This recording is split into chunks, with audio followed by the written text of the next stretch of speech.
Hey, everybody. Thank you so much for joining me again. Y'all, we are still on it. 40 things that I've learned in 40 years of marriage in 40 days. Again, you all know the rote. These are not things that my husband has learned, at least not that I know of. These are not things that we've necessarily learned together. These aren't things that we've learned in marriage therapy. However, it is good to go to marriage therapy. Just because you do marriage therapy does not mean that your marriage is failing. With everything that runs well, you have to have and keep having preventive maintenance. So listen, couples, marriage therapy is good. Marriage counseling is good. Make sure you get the right folks to do it, right? And so, again, these aren't things that he's necessarily learned or that we've learned together. These are things that I have learned in 40 years of marriage in 40 days. So, what is the lesson today? What is one of the things that I've learned in 40 years of marriage in 40 days that I want to share? And actually, I don't know if you know me, you will understand that I've been pretty transparent and pretty vulnerable as we're talking about marriage, and I don't really like it. Okay?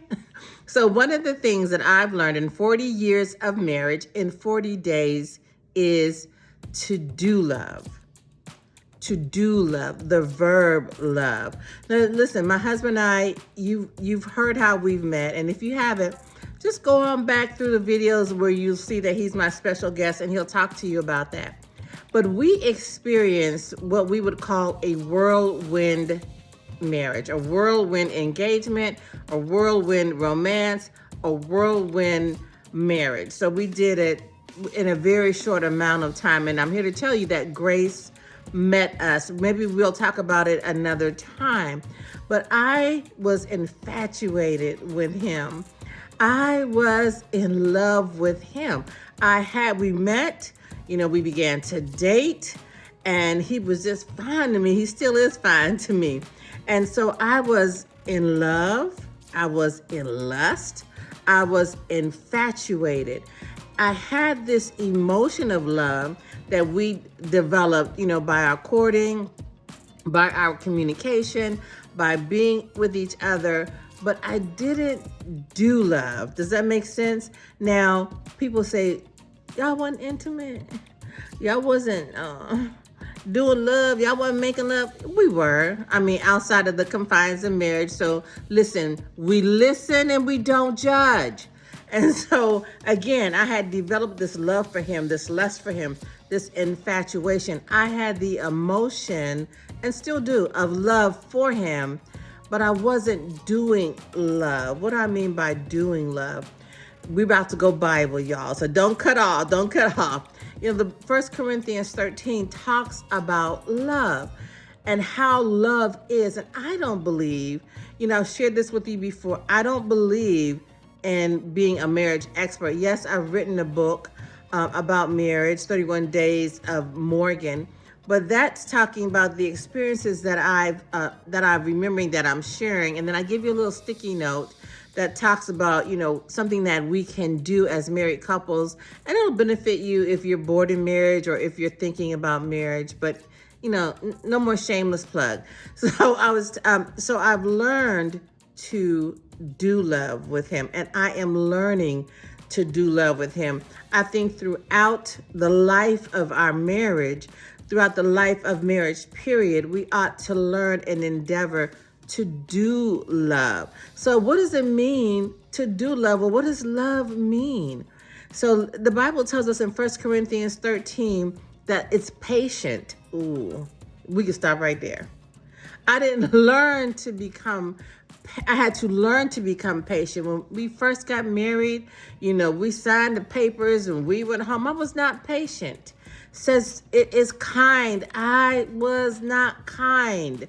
I had to learn to be kind. I told you before that I'm a former castrator. So it's patient, it's kind, it's not jealous. Ooh, that's a big one. So let's talk about the two sides of jealousy, right?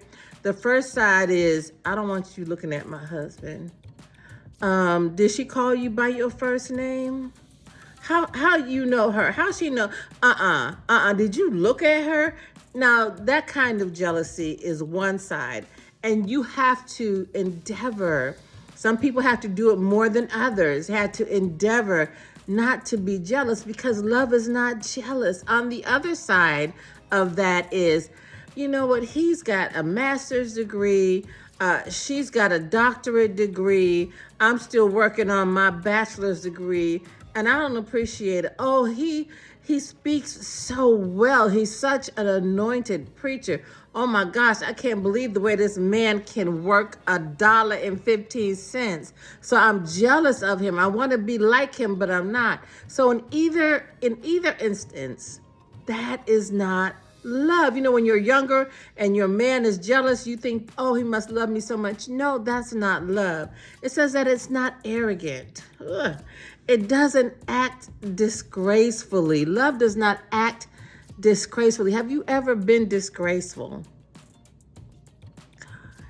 It doesn't seek its own benefit. Love sacrifices. But let me tell you what sacrifice really is. Sacrifice isn't, oh, I gave this up and now I'm going to go on social media and tell everybody. That's not sacrifice, because you're getting a reward.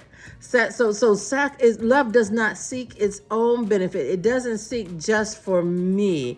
It is not provoked or irritable, another version says. It doesn't keep account of wrongs. Listen, you know, people have said, and they still say, that a woman has a memory like an elephant.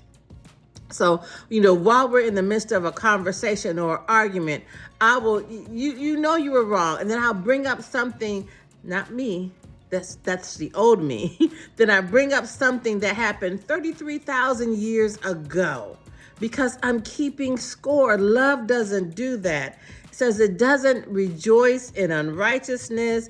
It doesn't keep a record of wrongs. It keeps every confidence. Now, this is not necessarily something I had to do, because that's just who I am. I'm built that way. It keeps every confidence. It believes all things. It hopes all things. It endures all things. Another version says, love never. If I was in a pulpit, I'd say, y'all say never. Love never gives up. It is always hopeful. It endures through every single circumstance. Oh my God, this woman she can't cook to save her life. I mean, I'm so sick of eating this burnt chicken and these fish fingers, and she can't cook worth a dime. You don't give up. You work with her. Hey, baby, let's cook together. Hey, baby, would you like me to buy you a recipe book? So real love, it just doesn't give up. But listen, here is the kicker. Here is the kicker. And this is one of the benefits of love. It never fails. And that's what I'm learning. As long as you apply love, the God kind of love, to every situation in your marriage, love will never fail. It doesn't mean you can always get what you want. It doesn't mean that he's always going to get what he wants. But the fact remains that love never fails. Love is so powerful. And that's what I'm learning. I can have all of the $100 words that I need. I can have all of the $200 words that exist. He can have every kind of strategy. He can have every tactic. But what will never fail, what will always win the battle, is love. The Bible says that it covers a multitude of sins. When you're talking about a weapon of mass destruction, it's love. And so that is my lesson today. I have learned, I've been saying this quite a bit for the last couple of sessions. I have learned and am continuing to learn to do love. All right, y'all. I'll see y'all tomorrow for 40 things that we've learned and 40 years of marriage that I've learned in 40 days. I'd love to hear your comments. See you tomorrow.